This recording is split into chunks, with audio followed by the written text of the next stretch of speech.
Loumee singi training program pangthokhibagi photo ama semdok shadoklaga Irangsiga mari Leinaba Manba Maongda national media da Sandorakliba Laibak Thibani makha tana asigumba thouong ase chathabiganu haina Pandit Deen Dayal Upadhyaya Institute of Agricultural Sciences ke School of Horticulture ke associate Deen Dr. Senjam Jinus na phongdorakli Manipur Press Club ke thangjing hodang asi pangthokpa paugi mifam amada wafam asi phongdokladuna mahakna makha tana hai Pandit Deen Dayal Upadhyaya Institute of Agricultural Sciences na nabat ki midyang makhada haukiba January 18 da Institute asigi kameng campus ta robotics and drone application on horticultural crops haibi hiram asida workshop ama pangthokhi workshop aduda Manipur Institute of Technology MIT ge mahairoi Albert Charang themna demonstrator oina wangangki workshop adugi pau lamdam asigi tongan ba pauche kaya da su yauki adum oina mak ngarang national media amada workshop adugi photo hapchinduna haujik thokliba lan asiga mari leina hanba manba Maongda Sandorakliba Laibak Thibani Loumee singidamak pangthokhiba workshop asigi photo hapchinduna miyamda lan uhannaba honaragliba si makha tana chathabiganu thouong asi institute asiga haktheng nana natraga nakoi nana mari amata leina de haina su mahana makha tana phongdokhi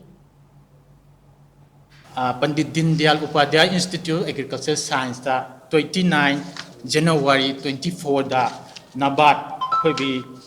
nabana sponsored tawraga training of field worker of NGO hands-on workshop on robotic and drone application in horticulture crop haiba post da koi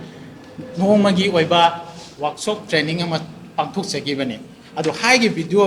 haiba footage su Manipur Institute of Technology ki sarang the Albert haiba 5th semester ki students na akoi gi farmers sing da demonstration tawgiba nomagi oiba yam pikpa naba na funding tawga video se proof su ujaraga leijare akoi si se sidagi mana sijanaraga ongoing crisis violence ga mari lainana samjen na hale but that is completely wrong. He is leading to the people of our state also. Not only that, our state a country the suman misleading tore aranba interpretation. Amani haina koina shengdok sage na koina siki meeting as the faculty teaching staff sinchigala lejamani.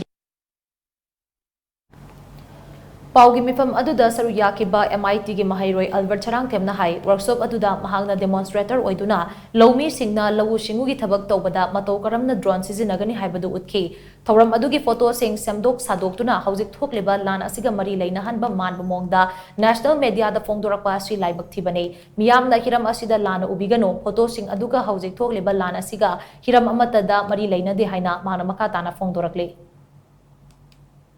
Irangsiga, Lainsiga mari leina drone je koi bomb thadabda sizinabagi Maongda mari leina hanbagi kanoje yamna aranbani sigumba tawbra amta leite sigi koi sida uriba video se 29 January 2024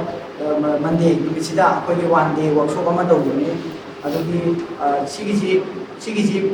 one day workshop segi namu video man jo moina lokhoga mi maga mari in halaga my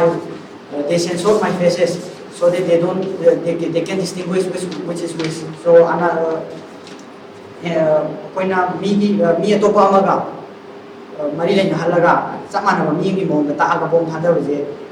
koi si ta ko ni mo ko ni si aran ko pa ni na si aseng basi ko si proof loi le je